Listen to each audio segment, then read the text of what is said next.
I had an idea in the best place to have ideas, on the toilet in the morning, which is precisely why I'm out with the low banker in the rain. Every single sluice box ever made works off the same principle. Gold is 19 times heavier than water, so if you allow running water to go over something that causes friction, like riffles, the gold is going to sink as soon as it hits that friction. And that's the exact method we use to separate gold from all of the dirt, because let's face it, the main problem with gold prospecting is there's just far too much dirt mixed with the gold. Your sluice box works almost exactly the same as a pan in the way that it separates the gold.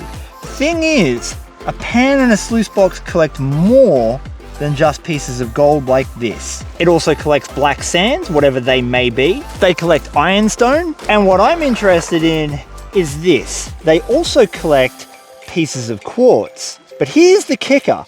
Gold is 19.2 times denser than water.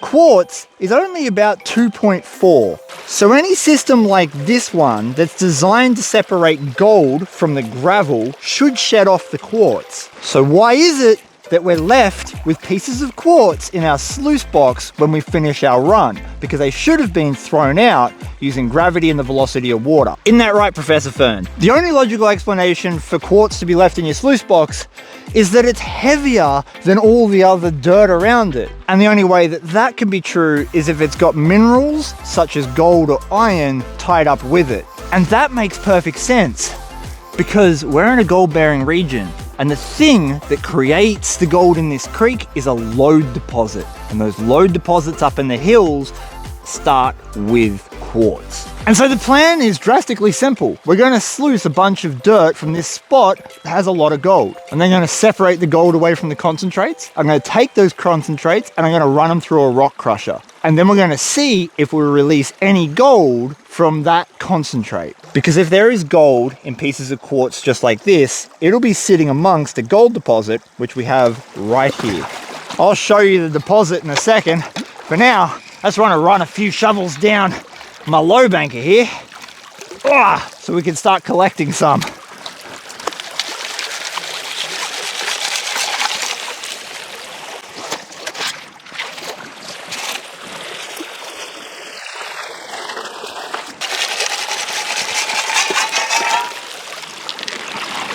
I can't keep these big bits, we've got to get rid of them. We're looking for the small bits to get caught with the cons.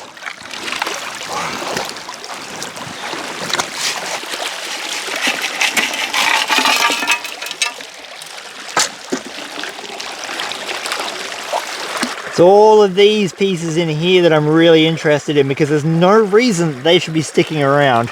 My sluice box is definitely not set up in the most optimal of places, but that's okay. We'll just manually clear the tailings. Regardless if my experiment works, at least we're going to come out with gold. Dig, dig, sluice, sluice, dig, dig, sluice, sluice. Sluicier than a goosier.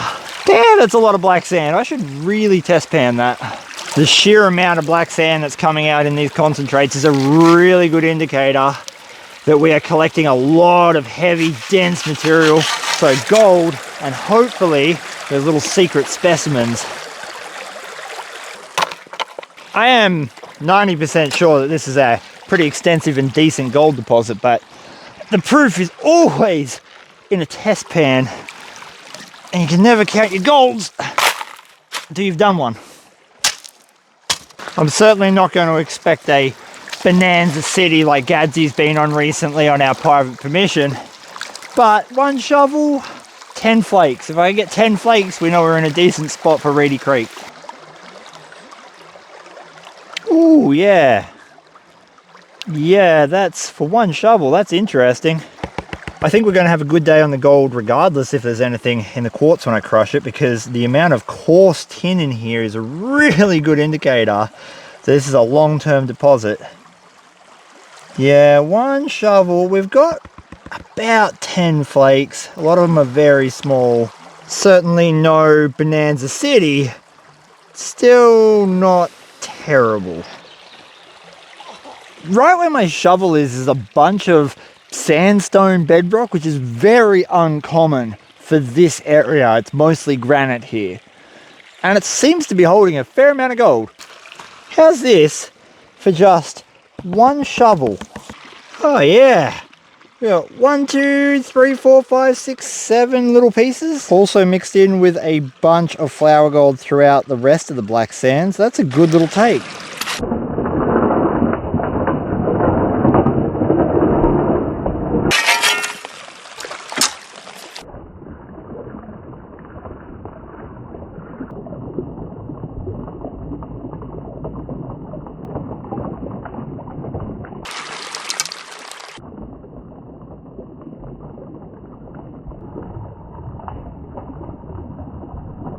I've been here for about 1 hour and I've run 70 shovels of dirt. I'm not entirely sure how much gold we're going to see. I'm seeing little tiny pieces scattered throughout the mat. But what I'm really interested in is this stuff right here. All of those little pieces of quartz were heavier than the rest of the dirt and therefore may contain gold. But knowing my luck, probably just iron and bullshit. So I think it's time to clean this out. Removing a huge sluice box from the creek that you built yourself under ill-advised skills and bits of plyboard is always a tricky business.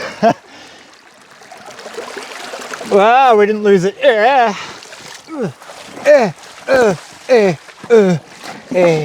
I built this without measuring a single thing. Can you tell?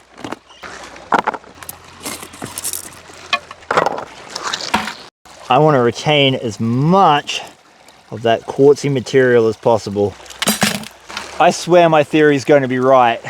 I have very high hopes that some of these little pieces of quartz are going to contain specimen gold. And we're going to know the difference because once I clear the gold out of the mat and I get as much of the alluvial stream gold out of it as possible, when we crush this, it's going to be really bright and possibly sharp. And you'll note the difference between the gold. The best worst bit is washing out this marine carpet. It is, how should I say, difficult to clean.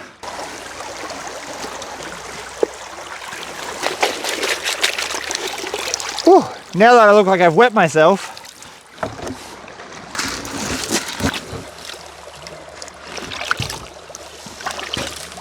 Now I don't want to wash a single bit of this away because we've got to crush that quartz. I just want to see what kind of gold we get out of a handful. Without washing any of this off, it's going to be very hard to reveal the gold, but we are going to try. 1 handful of cons, 1 handful. Oh yeah, that's not too bad. For 1 handful, we've got probably 24 handfuls in there. We know we're going to get alluvial stream gold. We're going to get any hard rock. Let's get the Buddings bucket back home to a crusher. We're going to separate this by classifying. 99.99% of all the gold that I get out of Reedy Creek is going to be under this mesh size. So we're going to get rid of most of the gold by classifying it out.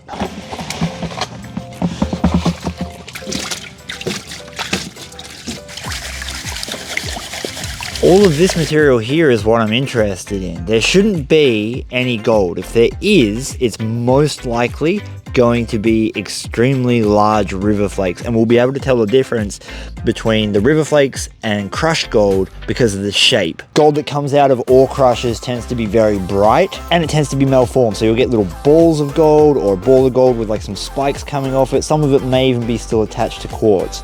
River-worn gold is very smooth and very obvious because it's not as bright, it's much duller, and we'll be able to see the difference for sure under a microscope. But for now, let's get this stuff crushed up. Doesn't that that looks like hard rock to me. Gonna leave this out in the sun just to dry off. This here is the rock crusher that I'm going to be using today to process our potential gold ore. It's a little hand-operated jaw crusher made by Goldrad Engineering. By moving these handles up and down, we actuate 2 jaws together. This is a crush plate, and this is the jaw that moves and crushes our rock. This plate grinds against this plate, like that, and depending on how fine we set this screw to, our rock comes out the bottom as a powder. Bless me, oh great fireball. I've got this set to about a 30 mesh screen, so whatever comes out of this is whatever's going to come out of this. Let close.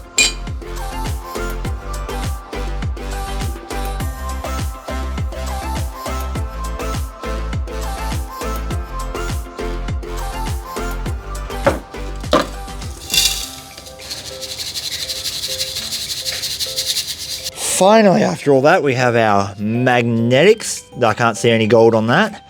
And we have our potential gold pieces of ore. I don't know, man. I reckon my theory's solid, but you never know. There's a couple of things going through my mind. First of all, it wasn't the richest spot for gold. I've had much richer, and I would hazard a guess that if you had a longer term deposit, there'd be more opportunity for pieces of gold ore and specimens to get caught in that area. But there was gold. We know there's gold in that spot, and that means that maybe some of the rock that we crushed up is ore. If it is, it's going to open up a whole new way of prospecting, because it means that the concentrates that most people would just throw away like this, because there's no gold in it, not visually anyway, are suddenly worth something. If we have crushed up pieces of gold ore, there's a few things we're going to see in here. The first one is going to be sulfides. Now this will have ironstone and black sand in it too, because there would have been some larger pieces that got crushed up in that mix. But sulfides will take on a very distinct characteristic. They are going to look silver. Silver or grey, possibly even dark black. And if we do get ore crushed gold, it's not going to look like stream gold that's flat. It'll either be spiky, or if we're really lucky, we'll get a lot of very fine stuff, which is what I'm expecting to see. Realistically, I think we're most likely going to see some super fine flour gold that's typical of ore crush. Obviously, we do have a lot of black sand in there. That again is from crushing up all of the pieces of granite and whatnot that would have been mixed in there with our concentrates. It's going to make peeling it back just that little bit more difficult. Oh, hello, Fernie. What are you doing? You can see we've really crushed a lot of that black sand down quite fine. I'm not seeing any sulfides just yet, but rock that's been traveling in a river will often have most of the sulfides stripped out of it by the water. Nothing yet. Ooh, no, we've got gold.